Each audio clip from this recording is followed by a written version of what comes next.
So sorry, not sorry. So I'm Evil Mog. I'm redacted for redacted. I have certifications. They are redacted and redacted and redacted. I'm a bishop for the newly formed Church of Wi-Fi. I'm a member of Team Hashcat, and I might have been building crypto clusters for a while. Ish. Maybe. Kind of. So disclaimer, this talk is not officially sanctioned by anybody. My opinions are mine and mine alone. All content in this talk is my opinion based on experience. Please don't sue me AMD because your stuff sucks. There will likely be inaccuracies of content that are controversial. I'm not sorry. All references to we are in relation to a hypothetical spherical monkey in a vacuum and in no way referring to any entity real or imagined at all, in any way, shape, and or form. And my PowerPoint skills are terrible. I don't care. Suck it. This is also the anti-Warby talk. For those of you who don't know, Steve Warby gave a talk on DerbyCon 1 about how it's cheaper and more effective to crack stuff in the cloud. Nah, my clusters can beat Amazon EC2 any day of the week. Don't try it. It sucks. Sorry, Steve. So, why are we here? I'm sitting on IRC a lot at work. It's just outside and on the side of my desk. And every once in a while, we'll have somebody come on in and, come up with their Litecoin cluster because their, Litecoin took a dive and they figure, let's go try password cracking. And they'd usually set their house on fire. Like I got an angry email the other week going, hey, your instructions for some thing I set up, I followed them to the letter and, hooked up 14 rigs on a 15 amp power supply and 110 volt and my house burnt down. Sorry. So, I'm getting tired of this Freenode crap, so this is what my talk's about, is how not to set your house on fire and how to do this right. Go big, go home, but do it correctly. It's like when we dropped the monkey from the 18th floor. We did the math, spent 2 days, overnighted gear from Apogee Rockets. You do stuff properly in this world. So I'm going to talk you how to do it through properly, and maybe you won't set your house on fire. If you do, my insurance doesn't cover your stupidity, so good luck. So, power. Power, power, power. Power is the killer in this world. We use 240 volt, 20 amp to 30 amp feeds almost exclusively. Why? Because on 110, you're typically going to max out your feed on a single system relatively quickly. Like we're pulling, on average, about 7.5 amps on 240 volt, which will probably melt things with the wrong cables. So switch to the higher gear, save yourself some pain. Also, use some metered PDUs. It's really nice to know how much amperage these things can draw because you will set stuff on fire. I've done it. It happens. Make sure you have a really good fire department on standby. Make sure your facility guys love you. Don't do this in your garage. Don't do this in your basement. When you're running 60 of these things, it kind of gets a little hot. Do it in the data center at work. Yeah, do it in a data center at work. For small 4 GPU systems, we're using 1500 watt platinum supplies. Don't cheap out and buy a 700 watt bronze rated. I bought it from Fry's Electronics for $5 from some guy named Al. Things melt. And when they melt spectacularly. I've seen scorched holes in my gear. I burn out systems on average. I kill a power supply or two a year, even with this stuff. So I can't imagine the garbage they use in these Litecoin clusters. Stuff will catch on fire. For the larger tie-in boxes, we're using triple redundant power supplies, usually hooked up to big 60 amp feeds and everything else, just because stuff works. Also, people are using those cheap, crappy PCI Express cables they'll buy, like overnight from China. Those things will catch fire in 5 seconds. Just don't do it. Again, fire, fire, fire. It happens. Running a Hashcat cluster sucks a lot of power, like a lot of power. I think my power bill for running a single dual node at my house was $300 a month. And I actually got an email about that the other day going, hey, this cluster is sucking me back $12,000 a month or $1,200 a month on power. What the hell? How do we reduce the power consumption? Easy answer. Either get lower power cards or just don't do it. Running a large cluster is not for the faint of heart. The average hobbyist, run it in the data center at work. Your average hobbyist can survive with 4 GPUs, maybe 2. Just don't run it for 24/7 because these things are kind of power hungry, especially AMD stuff. The newer NVIDIAs run about 185 watts a card, and they don't suck as much, but they still suck. Oh yeah, my favorite part. Do not use PCI Express extenders. Let me reiterate that. Don't use them. People will use them in a Litecoin rig because they will buy the cheapest motherboard they can find. It's about $100 on average. It might have a couple of X1 connectors, so you can rig up like 6 cards to them. You do this on Hashcat, you'll either burn out your motherboard, you'll put a big smoking hole in your video card, you'll kill an ASIC, fry an FPGA, you'll have a $500 paperweight or more of them.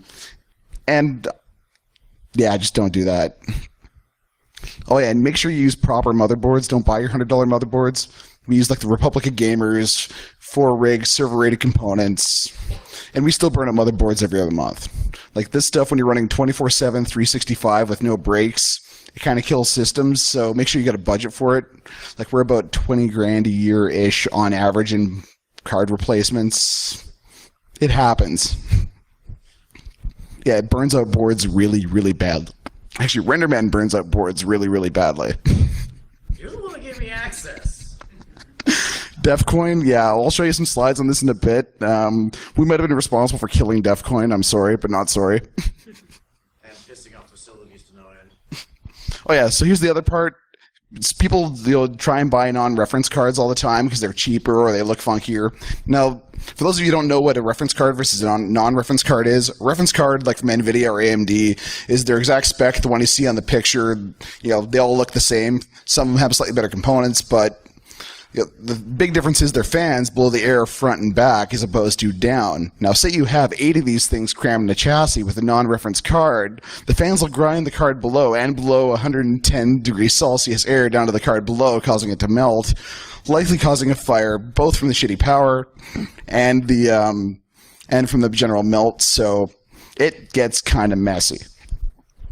And for those of you wondering why I'm bashing AMD, they have this thing called PowerTune. It's how they keep within their thermal design envelope. They call it 300 watts, but it's closer to 400. And these things will burn out your motherboard in seconds. So the 290Xs and up have a bad habit of destroying boards. So we've switched all to the NVIDIA cards because they're 150 watts, 175 watts a card for the same performance. When you get to this kind of scale, it's all about price per watt as opposed to price per performance. So that's why we're switching to those.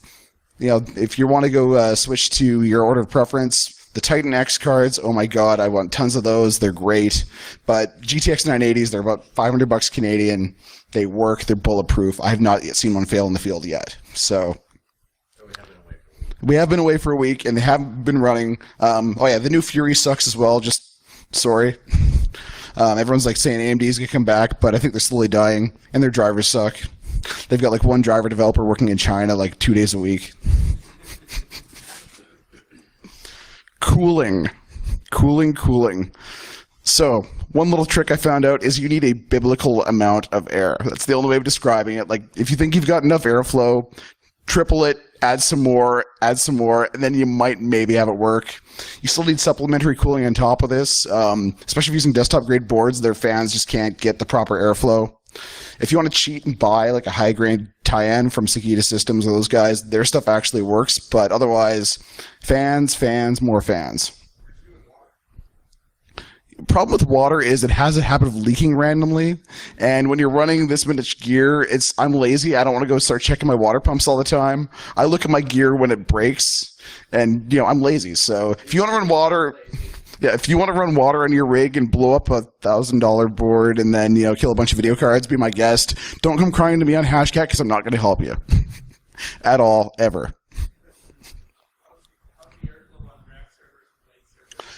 The rack servers aren't bad. The tie-in boards, like the big 8-way GPU ones, they use in like the render streams, like on the VDAC 8R and everything else, those things work like a hot damn. They put basically 2 banks of fans, top and bottom, and then they're like 2 or 3 deep, and they push 300 CFM, 400 CFM across the cards, and they sound like a jet engine taking off, but they work. Which also leads to the other question we get. My card is so loud on a hash cracking run. Why does it sound like a jet engine? That's airflow. That is the sound of life. Don't stick this in your home entertainment center and wonder why it's so loud. I'm not responsible for relationships ended because your GPU rig woke your wife up at night. Just saying, it's happened. I got that email. It was funny as hell. So, back to the lazy topic. I am extremely, extremely lazy. When you're running 14, 15, 16 nodes. Every time you swap cards out, it's recommended to rebuild your systems, like your control nodes or your cluster nodes. So I have a little USB boot stick based off of some pre-seed files and everything else, and just do an auto install, color a day, same settings, just automate that component. We're all running Ubuntu 14.04 LTS. It works, it doesn't die. The thing with when you're running a cluster this size is we don't stick with bleeding edge, we stick with what works. Because when you're running 24/7, you don't deal with a bug that, 4 hours into your run, you go, oh my god, my drivers have some weird incompatibility and it crashes half your nodes. Stick to what's stable. Get something like Linux COE, Ubuntu Mast, Foreman. There's 50 ways to skin in this cat. We're all security. We can hack something together. Also, get Puppet, Ansible, Salt, Rundeck, some kind of systems automation utility, because if you are actually SSHing into your boxes to go manage these things, you're doing it wrong. I never actually log onto my clusters unless they break. And when you've got them running forever, I like a little web interface on my phone, all nice and properly secured. Hit a button, rebuild a node, add a patch. Because sitting with apt-get update for 14 hours because you're not doing automation, it takes time. And when you're doing this professionally, you don't have more than a couple hours to run these clusters, right? I have a real job as well rather than just doing this stuff. So, except for managing you, which is a full-time job in and of itself, yes, I apparently have a real job. He's my manager, by the way, so my duty to Render Man, no one manages you. You're an set the building on fire.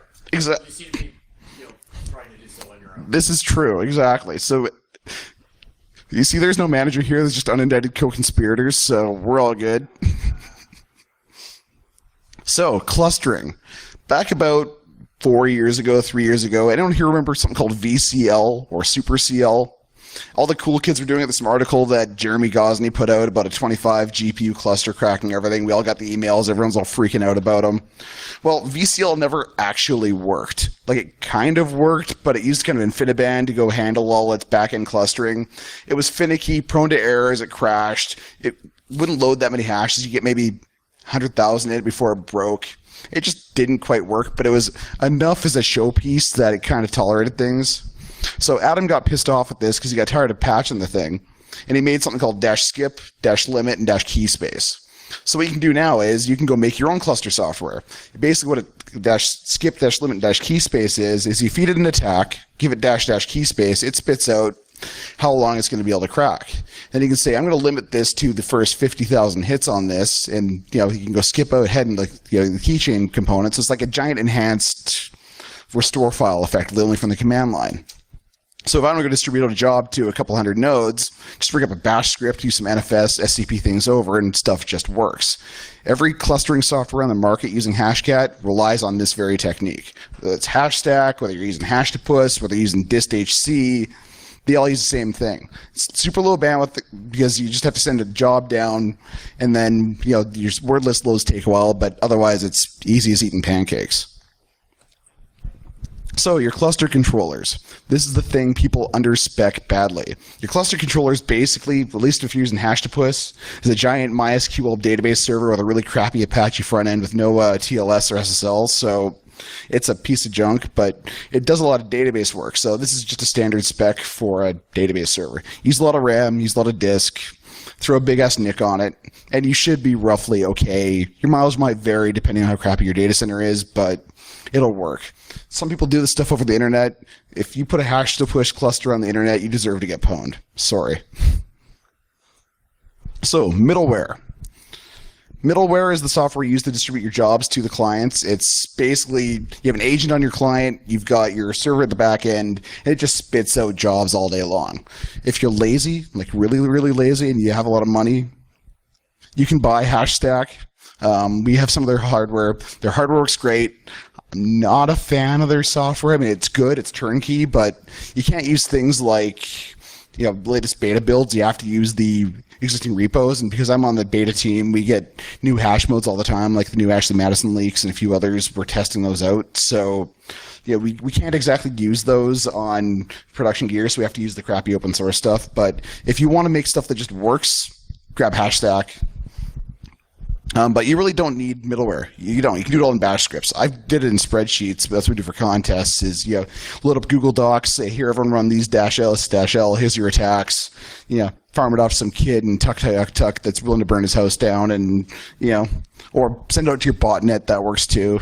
I've seen Hashcat loaded into a botnet that accepts the EULA, fires it off someone's nodes, and makes people's fans spin really loud. Hey, looks like someone's watching my talks. So yeah, so we rant about Hashstack again. It is fully commercially supported. His gear, if you burn out a motherboard, he'll overnight you one. If you burn out a video card, he'll overnight you one. You pay a lot more for his stuff, but it's all OpEx versus CapEx. For us, CapEx is for repairs for our non-Hashstack nodes. This whole thing is purely operating dollars, so it kind of works. But your mileage may vary. You're a bunch of hackers. You can figure it out.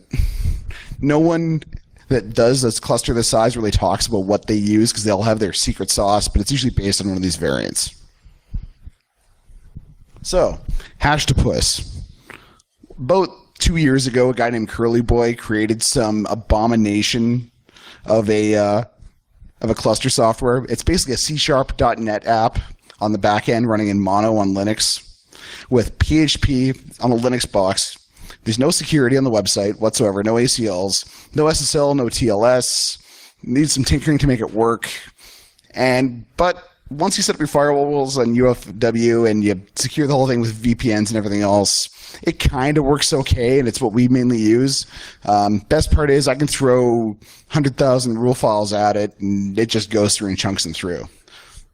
So, it works, but your mileage may vary again. It's kind of like the IKEA of password cracking software. My favorite method, though, is the manual distribution method. Using bash scripts, you can copy things over. If you're cheap, this works as well. Again, we just use -skip, -limit, set up a list. If you want to go copy it, this line right here, the OCL hashcat64.bin, that's exactly how the software does it. It's just, set up a limit, fire it off, update your spreadsheets. Now for the fun stuff. The stuff that's not in your cluster software. This stuff... Did you actually tell them, what we're running? What the specs are? Once we turn off the video camera. Okay. So, if you have a large cluster and it's idle, which happens a lot, you have a couple of options. You can sit idle and do nothing. You can generate altcoins like RenderMan did and crash the DEF CON economy, which is funny as heck. Or you can try random attacks. And when I say random, I mean really random. Go try this someday. Go take an NFS mount, put all your clusters on there, go set up a script that loops through all your word lists with -G100,000. It generates 100,000 random rules. And just set up a debug mode so it captures all the rules that catch, and let it sit there for 6 months, just because you can. Then when you're bored, collect all the debug files, clean them all up a little bit, and submit them to Hashcat as generated 2.rule. A couple of people here actually have used this rule. Apparently it's really, really effective. It's more effective than some of the human-generated rules, but I didn't actually do any of this work. It was just all the machine, so the computer's apparently smarter than I am. Yes, render? I ain't saying it. So other attacks you can do, Chort wrote a nice little article on the cut B attack. So anyone here familiar with Chinese takeout? Yeah, exactly. So what this is basically, every Chinese restaurant's always Wind Dragon, Golden Dragon, Peking Duck, etc. So there's a tool in the Hashcat utilities called cut B, and what it does is you can give it a variable to go select the first 8, first 2, first 4, last 2, last 8, last 4. So there's a script there he actually has on his website that you can run through and collect all the various iterations of this, and then you run through Hashcat's -A1 attack, and it kind of does a similar password splicing technique. So there's prefix pending, postfix pending. I call it the Chinese takeout attack at work. It actually have a rule called takeout.post, which is fully processed. It takes about 4 days to run on my cluster, and it breaks 24-character passwords with random prefix pending, postfix pending, stuff in the middle. It's just ridiculous. We've had 40 gigs of word lists into it, generated a 300 meg -A1 half side, and it's brutal. If you get cracked by this, you probably will. I'm sorry. The other one, who here knows about Adam's Prince attack? No one? Okay. So about a year ago, Adam made some software that, anyone here remember AutoCrack? All right, so AutoCrack got deprecated because it just kind of stopped working. So Adam made a new variant of it that feeds some rules in, just continually keeps modifying your word list based on things it's finding, so you'll never actually run out of stuff to crack. So you throw it on a node, and it did the LinkedIn hashes, like 80% of them in a day on just a single node. You can't cluster it, but it does some pretty intelligent stuff. You throw it on it, leave it on it, and you set it running. The other thing we do is we'll just try random stuff, like take expander, run it through prepare, run it through permute, combine them, throw them through rule lists, then re-expand them, re-permute them, rerun them through cut B. Basically, just jumble everything up and throw it at it and see what sticks against the wall. It pretty works well on NTLM, MD5. Just try random stuff because you'll spend a lot of time idle when you have a cluster this big. So, here's the one we all love. How I destroyed a crypto economy. Or more particularly, how RenderMan destroyed a crypto economy. I give you all the credit on this one. Hey, it's nice and warm under this bus. I'm kidding. So we had some idle cycles. We had no jobs running. We had to do some extended maintenance and some other stuff. So we're like, let's see what this whole Litecoin thing's about. We're going to do... The reason why we chose DefCoin is we have a rule at work where we can't use the cluster for personal gain in any way, shape, and or form. So we figure DefCoin's never going to take off, so let's ensure it doesn't take off and use it for research. So Hashcat rigs make great space heaters. They do, and great Litecoin miners. They take some tweaking, and he got the whole thing working pretty good. So, should I just talk? Yeah, actually, go for it. Hey, RenderMan. He's my manager, so... Sorry. Yeah. So basically, DefCoin came out, they released on April 1st. So the first thing I did was I had to text Jeff Bos, Dark Tangent, and say, is this actually a legit thing, or are we suddenly going to be doing are we going to be accidentally mining for somebody else or something? And he's like, no, it's a legit thing. It's a project. People asked me about it. It gave permission to use the DefCon name. So it's basically Litecoin, just a variant of Litecoin. Saw this, and it's like, wait, we got lots of, GPU cycles. What can we do with this? I'm thinking, okay, hacker currency, DefCoin, everything, this is like a playground, sandbox for all this cryptocurrency stuff. Well, yeah, it went downhill from there, so just... Yeah, it works. So basically the moral of the story is boredom, 50 mega hashes per second Litecoin hash rate, which is effectively DefCoin. Get bored. Yes. We mined 755,000 DefCoin in 3 months. We were 70 to 75% of the network hash rate. So I don't know the Suba pool. That was the largest pool for the initial launch of it. Yeah, that was basically all us. They had to upgrade their rig 3 or 4 times just so we kept overloading their gear. We started spreading pools around just to go kind of hide it, but everyone figured out it was us. RenderMan was debating rolling up in a pimp suit with paper wallets to DefCoin and just bathing the place and making it rain. In fact, we got some pictures here of when our air conditioning failed for that pool. So that was the pool hash rate, and here was the network hash rate. So pretty significant. This was May. We had a building-wide air conditioning failure because we were running these things pretty hard at the time, and facilities was hating us because we had alarms going off at 3 a.m. because they were killing building air conditioning at midnight and then turning it back on at 6. Someone didn't get the memo. Crypto cluster. Yeah, so I had to educate them, and things got all fixed up, but I figured that people were wondering why the difficulty dropped so sudden. Well, that's exactly why. So, DefCoin lessons learned. When making a new cryptocurrency, make sure it's GPU resistant. If you're making something for hackers, they will hack it. We submitted a talk to them, and they kind of rejected our talk because we apparently, they wanted it to be a thing. They wanted DefCoin to actually be a thing, not just a playground. Yeah. So if you're making a cryptocurrency for con people like me, we will mess with it. I'm sorry. First rule of the internet, it's going to get messed with. And, yeah, when you're submitting a talk to DEF CON about destroying their cryptocurrency, be nice about it. And don't show up in a pimp suit with 750,000 DefCoin and paper wallets. Crypto cluster lessons learned. Have adequate airflow. Let me reiterate that. have biblical airflow. If you think God himself is coming in with a crap ton of air and it's like Hurricane Sandy inside your data center, you might have enough, maybe. Automate everything. Because when stuff dies, you want to be able to handle the failure automatically, because I hate getting up at 3 in the morning just because a node failed. That's where middleware comes in. It'll handle the failure for you if you actually use the right stuff. Build your systems correctly. Don't set your stuff on fire. Overbuild, overspec, overbuild. Excess is good here. Make sure your building air conditioning works, like actually works, not just fails on you randomly, because when one of these things failed, we actually did destroy 4 video cards. I've actually got a wall of 40 7970 OCs in my lab. We call it the wall of dead soldiers. Have a nice crypto cluster controller. Don't use junk cables. Don't use junk cables. Don't use PCI Express extenders. It's a sin in the Church of Wi-Fi. We're adding it to the list. It's in the commandments. And read the manual. Read the forums. Ask questions. But before I ask questions, please read the manual.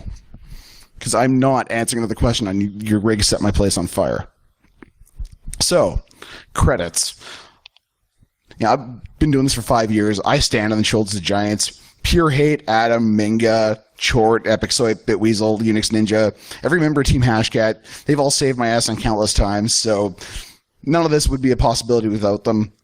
Steve Werby, thank you for the inspiration to make the anti-Werby talk. Sorry, not sorry. And I'd also thank my army of selfless robot overlords. You're far more effective than interns, and I pay you less than Murdoch. Yes, he has a Twitter account. So, questions. I'm EvilMog on Freenode, pound Hashcat. I'm on the Hashcat forums. I'm EvilMog on Twitter, only during conference season. So if you have any questions at all, I might answer. There might be snarky answers, but I will answer. So, questions.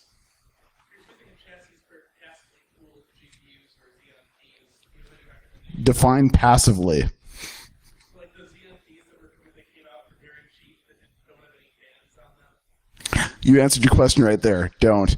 Don't use them at all. Don't. Those little fanless nanos that you're talking about, or the little fanless boxes, use biblical airflow. But if you want to use a crappy chassis, any skeleton chassis should work, but if you don't have the right airflow, these cards will set on fire. The new NVIDIAs will work out rather well, but if you're using AMD, like the 7970s, the 5870s, the 6990s, those things need a lot of airflow. Like, keep them fed, keep them happy, because the little thing people don't know with these cards is they don't fail immediately. They have creeping errors in your crypto calculations, and like you have ASIC hangs, FPGA hangs, and the cards start acting wonky right when they get close to failure, but they don't quite fail for another 2 months afterwards. So you have to toss out half your results. So just keep your cards happy. Any other questions?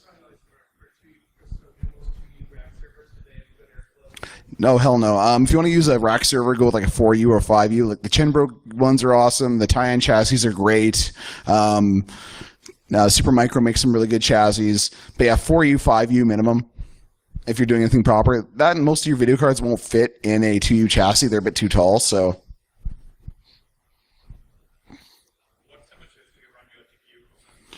120, 130 Celsius on the card itself. And internally, I'm about 60, 70 Celsius.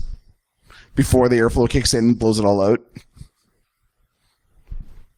many systems are you usually getting into a single rack for your? I usually take about 2 systems per rack total if you're doing like a desktop grade thing sitting on an open shelf.